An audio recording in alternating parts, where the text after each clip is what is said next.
मैं Amit Kumar Amit unique classes में आपका स्वागत करता हूं। आज आपके समक्ष 4 सब्जेक्टिव क्वेश्चन लेकर आए हैं जो कि बच्चे के दिमाग में बहुत ही कंफ्यूजन डालता है। देखिए क्या क्या क्वेश्चन है। पहला, जैसे कि सबसे पहला वो लोग कंफ्यूजन ये डालता है कि अवतल दर्पण को अभिसारी दर्पण क्यों कहते हैं, या उत्तल दर्पण को अपसारी दर्पण क्यों कहते हैं, या अवतल लेंस को अपसारी लेंस क्यों कहते हैं, या उत्तल लेंस को अभिसारी लेंस क्यों कहते हैं। आज आपको इतना अच्छा सा कंसेप्ट क्लियर करेंगे ना कि एग्जाम हॉल तक क्या जिंदगी भर आप नहीं भुलाइएगा। एग्जाम हॉल तक तो छोड़िए, जिंदगी भर आप नहीं भुलाइएगा। ये 4 गो कंसेप्ट आप लोग के दिमाग में पूरी तरह से मैं पुट कर देता हूं।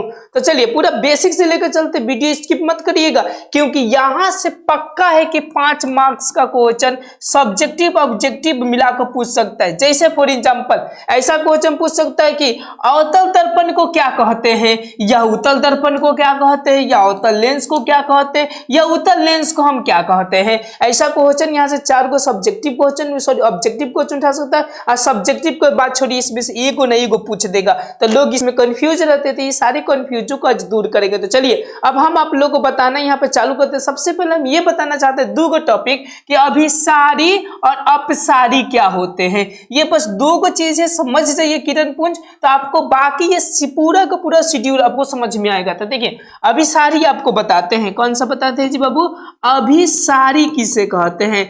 और एक बताते हैं आपको कौन सा, अपसारी। ध्यान से समझिएगा, एक बताएंगे आप लोग कौन सा जी, दूसरा का चीज है आप लोग को बताएंगे अपसारी किसे कहेंगे। तो अब यहाँ पर आप लोग ध्यान दीजिएगा, कुछ ट्रिकली के माध्यम से मैं बताना चाहता हूं। जैसे कि अप के हम लोग यहाँ लिख सकते अपना। देखिए अपना, ध्यान दीजिए, अप और अपना, बस इस वर्ड को याद रखिए। अप के मतलब अपना, यानी कहने का मतलब ऐसा हुआ कि जो मतलब कि वस्तु अपने से प्रकाश को क्या करे, दे, यानी अपना खुद का प्रकाश हो। जैसे सूरज तारा हो गया, ओके, कि अपना खुद का प्रकाश होता है। यानी कहने के मतलब कि एक बिंदु से निकलकर चारों तरफ प्रकाश को फैल जाना, एक बिंदु से निकलकर चारों तरफ प्रकाश को फैल जाना, यही ना अपना प्रकाश होता है। जैसे सूरज का प्रकाश अपना है तो ये चारों तरफ का जब फैल जाता है, तो याद रखिएगा एक बिंदु से चारों तरफ फैल जाना ही आपका अपसारी कहलाता है। समझ में आ गया। अभिसारी किसे कहेंगे, तो याद रखिएगा कि इसी के जस्ट उल्टा कि सभी माने सभी के सभी, देखिए बोल रहा है ना कि सारी किरण एक एक बिंदु पर क्या हो जाए, आकर मिल जाए। एक बिंदु पर आकर मिल जाए उसे हम लोग अभिसारी। और ये समझिए एक बिंदु से निकले माने अप के मतलब अपना, तो इसको हम लोग क्या बोल देंगे, अपसारी बोल देंगे। यहां तक कंसेप्ट क्लियर। तो चलिए एक एक क्वेश्चन का आपको जवाब देते हैं, ध्यान से समझिएगा। पहला क्वेश्चन है हम लोग का कि अवतल दर्पण को अभिसारी दर्पण क्यों कहते हैं। तो मैं इमेज के माध्यम से आपके दिमाग में पुट करना चाहते हैं। तो देखिए ये ऐसा जो होता है इस तरह आपका, तो याद रखिएगा ये कौन सा दर्पण होता है, अवतल दर्पण होता है, जिसमें ये फोकस होता है और ये क्या होता है, सेंटर होता है। इसमें किरण देखिए क्या होता है, एक जगह पर मिलता है कि एक बिंदु से निकलते हुए प्रतीत होता है। तो देखिए यहां से अगर समांतर किरण लेंगे तो चूंकि जानते हैं कि फोकस होकर गुजर जाएगा, अगर मैं यहां से प्रकाश का किरण लूंगा तो आप लोग जानते हैं कि फोकस होकर ये गुजर जाएगा। अब यहाँ पे आप लोग को ध्यान देना है, गौर करिएगा, क्या ध्यान देना है कि ये आकर और ये आकर एक क्या बिंदु पर मिल रहा है कि नहीं मिल रहा है। जब एक बिंदु पर मिला, जैसे कि मैंने बोला कि एक बिंदु पर सभी के सभी किरण मिल जाता है, उसे हम लोग क्या बोलते हैं, अभिसारी कहते हैं। तो आपको यहां तक को कंसेप्ट समझ में आ गया किसे कहेंगे। तो बस इसका आंसर यहीं से आपको दे सकते हैं कि प्रधान अक्ष के समांतर आने वाली सभी प्रकाश की किरणें परिवर्तन के बाद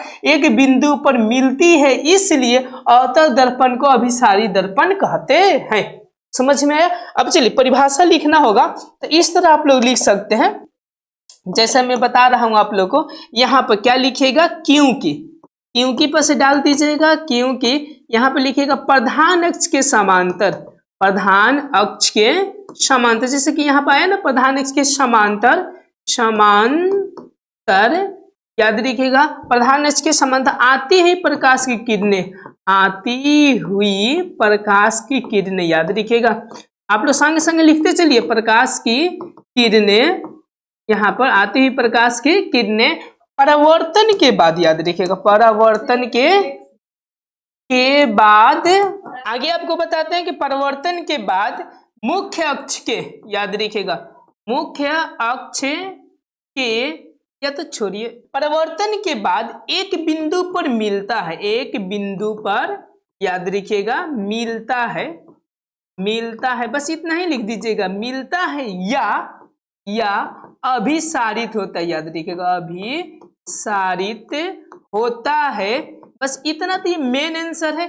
अब इसी में डाल दीजिएगा, इसलिए अवतल दर्पण को अभिसारित दर्पण कहते हैं, इसलिए अवतल दर्पण को क्या बोलते हैं, अभिसारित दर्पण कहते हैं। हो जाएगा, बहुत ही अच्छे से आपको कंसेप्ट बताएं। चलिए अब इसी तरह दूसरा का क्वेश्चन है, जैसे कि आप लोग देख सकते हैं यहाँ पर दूसरा क्वेश्चन को हम रूफ करते हैं। जैसे देखिए यहाँ पे एक उत्तल दर्पण को अपसारित दर्पण क्यों कहते हैं, तो हम इमेज से कंफर्म कर लेते हैं। तो देखिए उत्तल दर्पण ये एक्चुअली में इस तरह होता है, और ये क्या होता है, इसका प्रधानक्ष होता है, और इसका इधर ये फोकस होता है, इधर ये सेंटर होता है, यहाँ पे ये क्या होता है, तो वस्तु होता है। जब यहाँ से प्रकाश के समांतर जब किरणें जाती है ना, प्रधानक्ष के समांतर किरणें, तो देखिएगा यहाँ पर अब मैंने यूं समझ टकराने के बाद से ये किधर मुड़ती है, तो इधर चली जाती है, अपने फोकस होते हुए, ध्यान दीजिएगा अपने फोकस से क्या होते हुए फिर हम दूसरा का किरण यहाँ से लेते हैं, तो ये भी परिवर्तन के पास ये इधर चली जाती है, देखिए इधर चली गई, और यहाँ पे ये ऐसा होता है। तो आप बताइएगा कभी ये किरण क्या ये कभी मिल सकता है, नहीं ना। अब देखिए क्योंकि एक की जगह से ही महसूस हो रहा है कि ये आ रहा है, क्या हो रहा है, किरण ये ऐसा समझिए कि जा रहा है, ऐसा तो बोल सकते हैं कि एक किरण एक पॉइंट से ऐसा कि आती हुई प्रतीत होता है। तो मैंने बताया कि जब एक पॉइंट से जब प्रकाश चारों तरफ फैलती है तो उसे अप कहते हैं, मतलब अपना कहते हैं। अप के मतलब क्या कहते हैं जी, अपना कहते हैं, मतलब कि बोला जा सकता है कि इसको अपसारी कहेंगे। क्या कहेंगे, अपसारी। सेम टू सेम लिखना है आपको कि प्रधानक्ष के समांतर आने वाली प्रकाश की किरण परिवर्तन के बाद, इसको जी परिवर्तन के बाद एक बिंदु से आती हुई प्रतीत होती है या अपसारित होती है, या क्या बोल दीजिएगा, अपसारित होती है।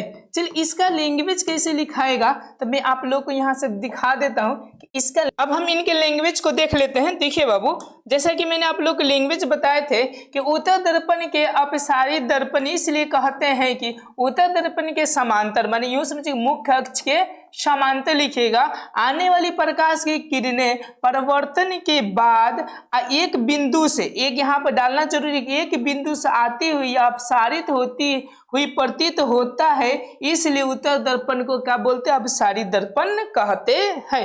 पूरा इजीली पता है, अगर आप लोग स्क्रीनशॉट मारना है तो फटाक से आप लोग स्क्रीनशॉट ले सकते हैं। चलिए अब हम लोग नेक्स्ट क्वेश्चन को रूफ करते हैं। नेक्स्ट हमारा क्वेश्चन है तो क्या है, चलिए अब हम लोग 3 नंबर क्वेश्चन को देखते हैं। अवतल लेंस को अपसारी लेंस क्यों कहते हैं। अब देखिए अवतल लेंस को अपसारी लेंस क्यों कहते हैं, तो चलिए यहाँ से हम इमेज बनाकर इसको डिफाइन करते हैं कि अवतल लेंस का लगभग इस तरह होता है, गौर करिएगा, और ये क्या होते हैं, तो आपका प्रधानक्ष होते हैं, और प्रधानक्ष के आने वाली समांतर किरणें, जरा ध्यान दीजिएगा, वो अपने आधार की ओर मुड़ जाती है। आप लोगों को सारी बीती को पता है कि वो अपने किधर मुड़ जाती है, आधार तो आधार इसका ऊपर होगा और इसका भी क्या हुआ, ऊपर हुआ। तो जरा गौर करिएगा कि ये का कभी जिंदगी में मिल पाएगी, कभी भी नहीं मिल पाएगी। समझ रहे हैं बातों को, तो इसको आप लोग ऐसा डैश डैश दीजिए, और इसको भी यहाँ से क्या कीजिए, डैश डैश दीजिए, तो आपको समझ में आ रहा है कि ये वाला जो पॉइंट हो गया यानी एफ हो गया। तो याद रखिएगा यहाँ से क्या आपको एक पॉइंट से क्या निकलती हुई प्रतीत हो रही है। तो जब एक पॉइंट से कोई भी किरण जब निकलेगा तो ध्यान दीजिए उसे हम लोग क्या बोलेंगे, अपसारी लेंस कहेंगे। यानी परिभाषा क्या होगा, सेम टू सेम, बहुत ही इजी है। क्या होगा, तो बोल दीजिएगा कि अवतल लेंस के समांतर, अवतल लेंस के समांतर आने वाली प्रकाश की किरणें, इसमें बस अपवर्तन डाल दीजिएगा। देखिए मैं लिख दे रहा हूं यहाँ से, ऐसा लिखेगा कि अवतल लेंस के समांतर के मुख्य अक्ष के समांतर लिखेगा, मुख्य अक्ष के समांतर, मुख्य अक्ष के समांतर, मुख्य अक्ष के समांतर आने वाली प्रकाश की किरणें, आने वाली प्रकाश की किरणें, प्रकाश की किरणें अपवर्तन के बाद, अपवर्तन के बाद जिस बिंदु से, यानी अपवर्तन के बाद यहां से लिखेगा एक बिंदु से, यहां से एक बिंदु से निकलती हुई या यूं समझिए कि आती हुई, या यहां पर डाल दीजिएगा, या यहां से क्या डाल दीजिएगा कि या अपसारित होती है, अपसारित होती है, अपसारित होती है। इसलिए ही अवतल लेंस को अपसारी लेंस कहते हैं, इसलिए अवतल लेंस को क्या कहते हैं, अपसारी लेंस कहते हैं। ये चीजें आप लोग क्या कर सकते हैं, डिनोट कर सकते हैं। चलिए अब हम लोग चौथा क्वेश्चन की रुख करते हैं। चौथा क्वेश्चन हमारा क्या कहते हैं, ध्यान से समझिए। चौथे क्वेश्चन को देखिए, अब कह रहे हैं कि उत्तल लेंस को अभिसारी लेंस क्यों कहते हैं। ध्यान दीजिएगा, क्या चीज को, उत्तल लेंस को अभिसारी लेंस क्यों कहते हैं, समझे। अब चलिए इसको भी मैं इमेज के साथ में डिनोट कर लेता हूं। तो ध्यान दीजिएगा, उत्तल लेंस ये लगभग ऐसे होते हैं और ये इसकी प्रधान अक्ष होता है, और यहाँ से जो समांतर किरणें जाते हैं आप लोगों को पता है कि वो किधर मुड़ जाते हैं, अपने आधार की ओर मुड़ जाते हैं। तो हम लोग इधर क्या करते हैं, इसके आधार की ओर यहाँ पर मोड़ देते, तो यहाँ पर आ गया। तो आपको पता चला कि एक बिंदु पर फोकस हो रहा है, एक बिंदु पर क्या हो रहा है, सब के सब किरण यहीं से आकर क्या होंगे, यहाँ से गुजरने काम करेंगे, यानी एक बिंदु पर सबके सब किरण आकर मिल रहा है, इसलिए अभिसारी लेंस कहते हैं। यानी परिभाषा कैसे लिखिएगा, सेम टू सेम होगा इसी की तरह। देखिए जो वो परिभाषा आपको बैक में बोला गया था ना, ये वाला कि अवतल लेंस के मुख्य अक्ष के समांतर आने वाली प्रकाश की किरणें अपवर्तन के बाद एक बिंदु से आती हुई या अपसारित होती है। तो यहाँ पर बस चेंज क्या करना है, अवतल की जगह पर क्या लिख देना है, उत्तल लिख देना, सेम टू सेम लिखना है। उत्तल लेंस के मुख्य अक्ष के समांतर आने वाली प्रकाश की किरणें अपवर्तन के बाद, अपवर्तन के बाद यहाँ पे लिखेंगे एक बिंदु से हटाकर पर मिलती है, ऐसा लिख दीजिएगा। क्या होती है, मिलती है, समझे। तो उसी को इसलिए ही सीधा बोल दीजिएगा, इसलिए ही उत्तल लेंस को, क्या जी, उत्तल लेंस को हम लोग क्या बोलते हैं, अभिसारी लेंस कहते हैं। चलिए इसका अगर लैंग्वेज आपको जानना है तो देखिए यहाँ पर आपको मैं दिखा दे रहा हूँ लैंग्वेज क्या है। जैसे यहाँ पर आप लोग को लैंग्वेज बोल दी, स्क्रीनशॉट लेना है तो ले लीजिए। देखिए बोले कि उत्तल लेंस को अभिसारी लेंस इसलिए कहते हैं कि उत्तल लेंस से आती हुई प्रकाश की किरणें अपवर्तन के बाद एक बिंदु पर मिलती है या अभिसारित होती है, इसलिए उत्तल लेंस को अभिसारी लेंस कहते हैं। आप लोग को चारों क्वेश्चन का जो भी कंफ्यूज होगा वो दूर हो गया होगा। सबसे पहले आपको ये जानना है, अपसारी एगो अभिसारी। अपसारी का मतलब एक बिंदु से निकलना, अभिसारी का मतलब एक बिंदु पर मिल जाना। धन्यवाद। कोई प्रकार की दिक्कत हो तो आप लोग कमेंट कर सकते हैं। शुक्रिया।